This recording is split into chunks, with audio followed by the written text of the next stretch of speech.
Jones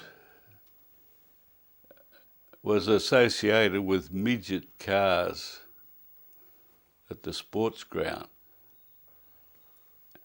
apparently, and came on the scene at Mount Druitt unbeknownst to most of us. The first we knew was that he had the lease of the property, and he continued to run race meetings as it had been happening for a few years after the war.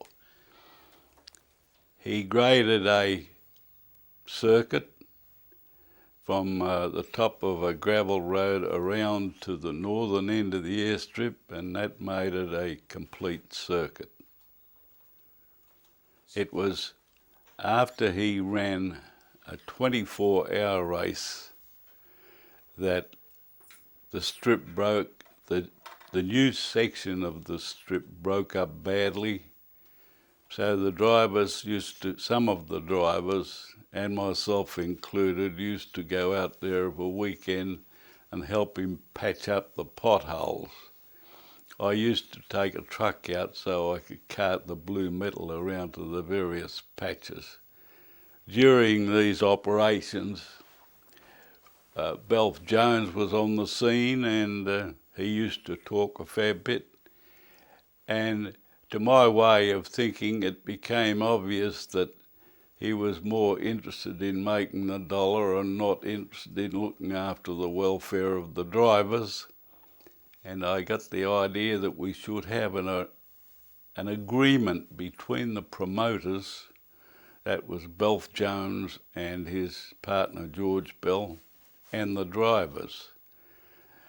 I put it to the drivers that this should be done. They agreed.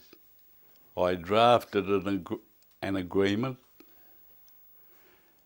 and reluctantly Jones signed it, but George Bell, his partner, also signed it, not reluctantly. He could see the merit in it.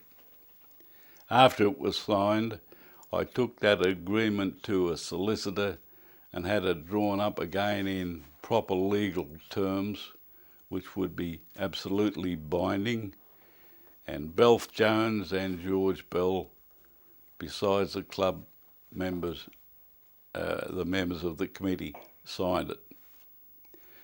As a result of that agreement being signed, we called a meeting of anyone that was interested in Mount Druitt to come to a meeting in a hall above the hamburger joint in Botany Road, Surrey Hills. We had an overwhelming roll-up. I cannot say how many people were there, but it must have been 50 or 60 at least. As a result of that meeting, we formed a committee. Someone suggested a good name would be the Australian Racing Drivers Club. Everyone agreed with that suggestion, and that is how the club was formed on that particular night. Larry Humphreys was elected president. I was elected secretary, and I'm not sure how many others were elected to form the committee, and I can't even remember their names at this stage.